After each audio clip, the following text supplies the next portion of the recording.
puji dan syukur kita atas kehadiran Allah Subhanahu wa taala yang mana berkat karunia-Nya lah kita dapat berkumpul dalam kelas ini dalam keadaan sehat walafiat.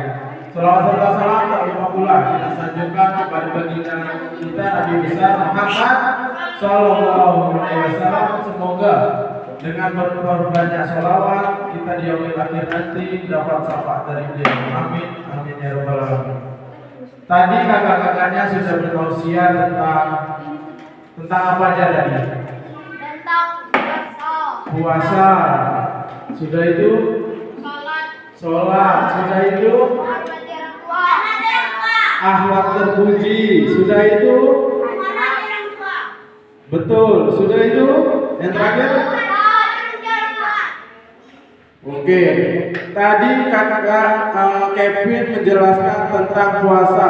Sesudah puasa kita harus apa? Jadi Zakat itu rukun Islam yang keberapa? Ada yang tahu?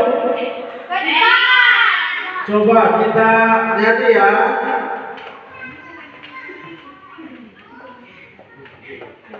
Apakah rukun Islam yang pertama? Syahadat. Apakah rukun Islam yang kedua? Salat. Ketiga berpuasa. Keempat bayar zakat. Kelima pergi haji naik pesawat.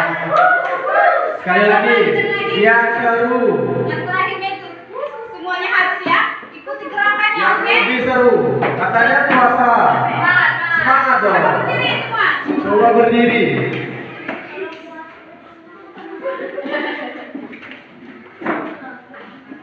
Apakah rukun Islam yang pertama?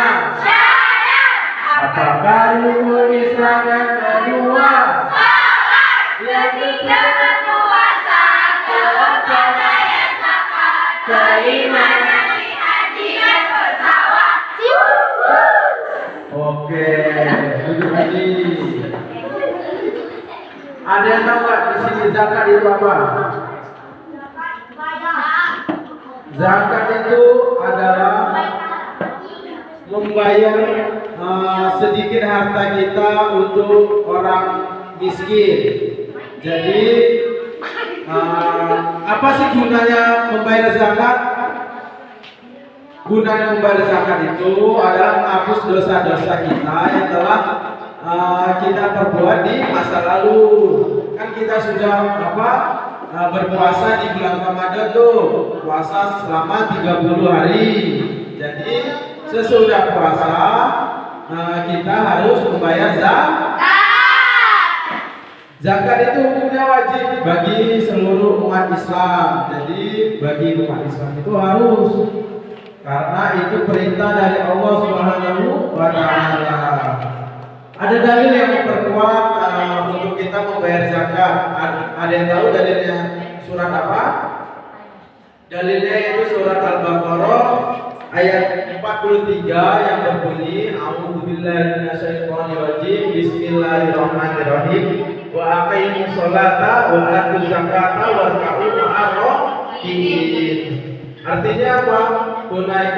Tunaikanlah sholat, tunaikanlah sholat, dirikanlah sholat, tunaikanlah zakat, dan rukuklah bersama orang-orang yang rukuk. Artinya di sini apa? Allah itu menyuruh kita, menyuruh hambanya untuk selalu membayar zakat ketika sudah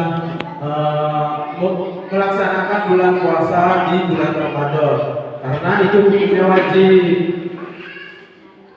Terus ada pertanyaan, jika kita tidak mampu membayar zakat, apakah boleh? Jika kita tidak mampu sama sekali, boleh tidak kita membayar zakat? Boleh, karena itu tidak diwajibkan apabila kita tidak mampu sama sekali. Bila kita tidak mampu sama sekali, kita boleh menggantinya di lain waktu jika itu kita mampu untuk memberi kepada orang lain. Zakat itu diberikan kepada siapa saja sih? Ada yang tahu nggak? Tahu. Kepada siapa? Sudah itu? Orang yang kekurangan. Itu namanya orang miskin. Sudah itu? Mualaf, betul. Apa itu mualaf? Orang yang masuk Islam. Betul. Sudah itu? Tahu? Amin. Orang fakir, orang mualaf, orang musafir, orang miskin itu yang wajib untuk menerima zakat. Ini masuk ke puasa keberapa sih kita? 18. Berarti kalau lebaran berapa hari lagi? Nah, kalau 12 hari lagi, ngomong sama orang tuanya, Mak, Bapak, sebelum lebaran kita harus membayar zakat. Karena hukumnya habis balik ini, habis sepulang ini, ngomong ya sama bapak mamanya, jangan sampai lupa, karena itu kalau lupa dosa kita. Baik, jadi kesimpulan kita pada hari ini, membayar zakat itu adalah tujuannya untuk menghapus dosa-dosa kita pada masa lalu, yang gunanya untuk memberi juga kepada masyarakat yang kurang mampu. Oke, itu saja tausiah singkat dari kakak akhiri. Assalamualaikum warahmatullahi wabarakatuh.